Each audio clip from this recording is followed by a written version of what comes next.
Jewellery sector का IPO आया है मार्केट में और एसएमई आईपीओएस में लिस्टिंग गेन के चांसेस हमेशा हाई रहते हैं। लेकिन सवाल ये है, ग्रोवर ज्वेल्स आईपीओ सिर्फ हाइप है या सच में पैसा बनाने का मौका? इस वीडियो में हम बिना टाइम वेस्ट किए इस आईपीओ के हर इंपॉर्टेंट पॉइंट को सिंपल लैंग्वेज में समझेंगे। आज हम बात करेंगे ग्रोवर ज्वेल्स लिमिटेड आईपीओ के बारे में, जो एक एसएमई कैटेगरी का आईपीओ है और ज्वेलरी सेक्टर से बिलोंग करता है। इस वीडियो में हम कंपनी का बिजनेस मॉडल, आईपीओ के डिटेल्स, स्ट्रेंथ्स, रिस्क्स और लिस्टिंग इन व्यू कवर करेंगे, ताकि आप इजीली डिसाइड कर पाओ कि यह आईपीओ अप्लाई करना चाहिए या नहीं। कंपनी क्या करती है?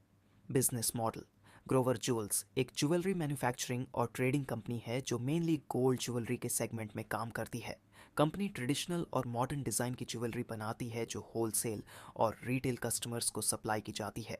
ज्वेलरी बिजनेस इंडिया में सिर्फ फैशन पर नहीं, बल्कि कल्चर, वेडिंग सीजन और फेस्टिवल डिमांड पर बेस्ड होता है।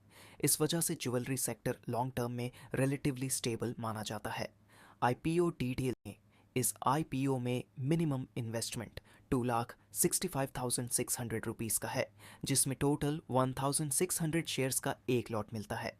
प्राइस बैंड रखा गया है 83 रुपीज़ से 88 रुपीज़ के बीच।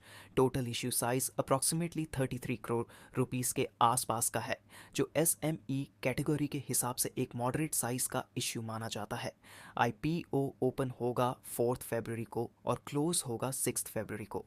अलॉटमेंट प्रोसेस 9 फरवरी के आसपास कंप्लीट होने की एक्सपेक्टेशन है और टेंटेटिव लिस्टिंग 11 फरवरी को हो सकती है। लिस्टिंग एसएमई एक्सचेंज प्लेटफॉर्म पर होगी, जहां इनिशियल डेज में वॉलेटिलिटी हाई रह सकती है। कंपनी फाइनेंशियल्स: जनरल वर्ड्स में, कंपनी का रेवेन्यू रिसेंट ईयर्स में स्टेबल ग्रोथ दिखाता है और ज्वेलरी डिमांड के साथ बिजनेस कंटिन्यूटी बनी हुई है। मार्जिन्स ज्वेलरी बिजनेस में गोल्ड प्राइस और इन्वेंट्री मूवमेंट पर डिपेंड करते हैं, लेकिन कंपनी का फोकस वर्किंग कैपिटल मैनेजमेंट और डिज़ाइन मिक्स पर रहा है। Overall financial performance SME level के हिसाब से एवरेज टू स्टेबल कैटेगरी में आता है। Strengths: why this IPO looks interesting: jewellery sector का डिमांड बेस स्ट्रॉन्ग और कल्चरल ड्रिवन है। वेडिंग और फेस्टिवल सीजन सेल्स को सपोर्ट करते हैं। Business model easy to understand है। एसएमई आईपीओ होने की वजह से रिटेल इंटरेस्ट स्ट्रॉन्ग रह सकता है। इशू साइज लिमिटेड है, जो सब्सक्रिप्शन को बूस्ट कर सकता है। रिस्क फैक्टर अप्लाई करने से पहले ज़रूर समझाएं।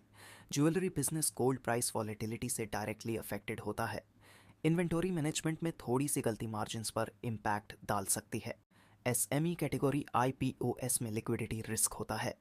लिस्टिंग के बाद प्राइस मूवमेंट शार्प हो सकता है। कंपटीशन ज्वेलरी मार्केट में काफ़ी हाई है। Listing gain view: most important section. Grover jewels एक ज्वेलरी बेस्ड एसएमई आईपीओ है और हिस्टोरिकली ज्वेलरी आईपीओस में रिटेल पार्टिसिपेशन काफ़ी स्ट्रॉन्ग देखी गई है। अगर सब्सक्रिप्शन नंबर्स अच्छे आते हैं और ओवरऑल मार्केट सेंटीमेंट सपोर्टिव रहता है, तो लिस्टिंग डे पर moderate to good listing gain मिलने के चांसेस हो सकते हैं। लेकिन ये भी याद रखें कि एसएमई आईपीओ में लिस्टिंग गेन गारंटीड नहीं होता और वॉलेटिलिटी हाई होती है।